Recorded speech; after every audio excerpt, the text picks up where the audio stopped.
Pararepo me no piti pene piti ahuru maono. E haamaita ito utia I te anu tau ia tatariara.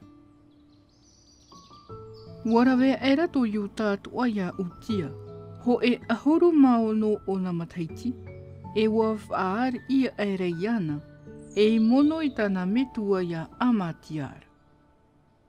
Wapatuf ahu era o ia e rata, e waf ahu I maire ia yuta, ia taotora te I o tōna ramau metua. Tei te matahiti ho e ahuru maonora iar iai utiara. E a paia era ahuru mapiti o na matahiti I te ari ira I Yerutarema. O ie toria te o tona metua whaine no Yerutarema. Warawe o ia I te prauti ai te aro Jehova mai tā tana metua mai tā amatia irawe I te mata miha ira. Te emira o ia I te atua I te orar a o tatariara.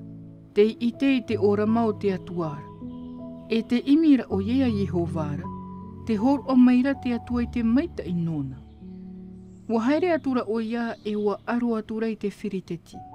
E wa parari te patu I tataiana. E te patu I iapene.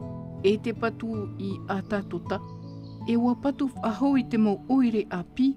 I piha I hoia atatota. E I roto I te mau whiriteti.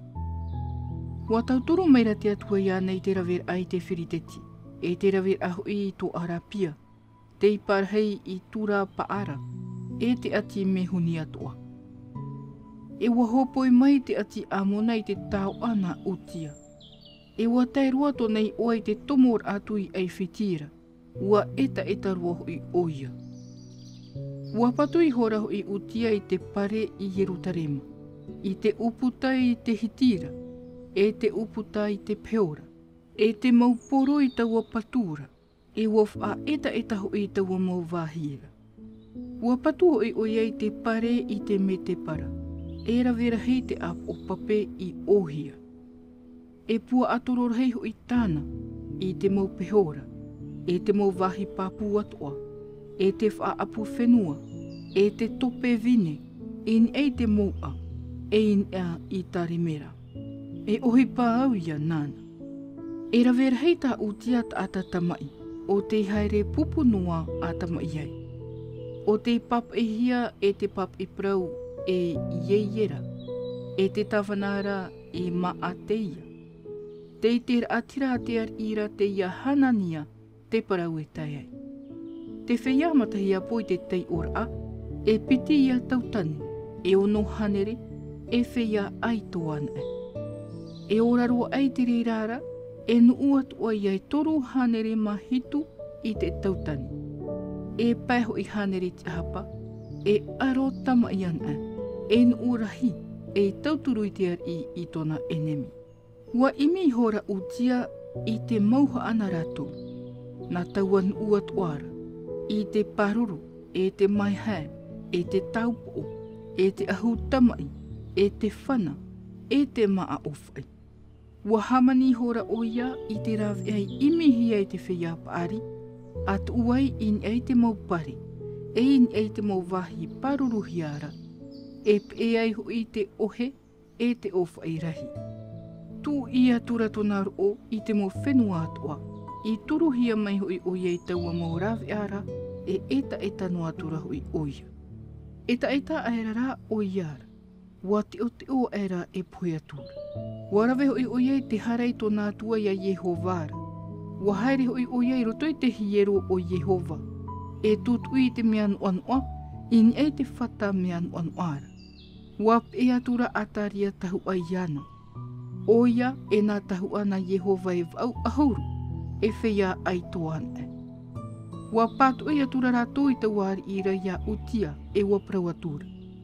E ere hoi o oe te haap ohi ai tutu I te mean oanoana Jehova, e utia. Nā te mau tahu ara, nā te mau tamar ia a arona, o te haa moa mauhia e tutu I te mean oanoa. E haere oi rapai au I te nana wahi moa, wa hara hoi oe. E ore hoi tēnā e riro e maita ino oe I te atua ia Jehovara. Riria era utia, E warawe I hora I te ho e whar I tāna rima e tutu I ai te mea noa. E te riri noara o iei taua whea tahu ara, wa tupu I hora te repera I ei tōna rai, I te aro taua whea tahu ara, I roto ai te whare o Jehova, I piha I hoi taua whata mea noa.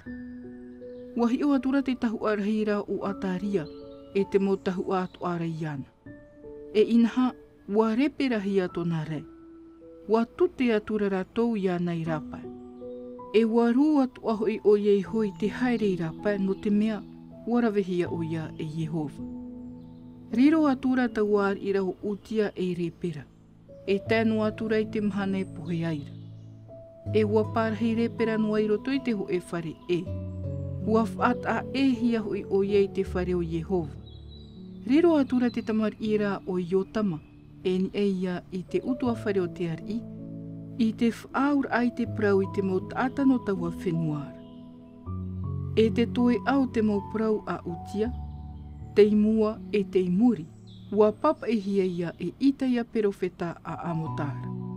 Ta o toi hora utia I o tonara mo metua, e tanu hia atura o ia I o tonara mo metua, I roto I te aua tanur a te moar ira. Ua nā oa era ho I ratou, e repera oia, mono hia era o iei te hau I te tamaitira ia Iotama.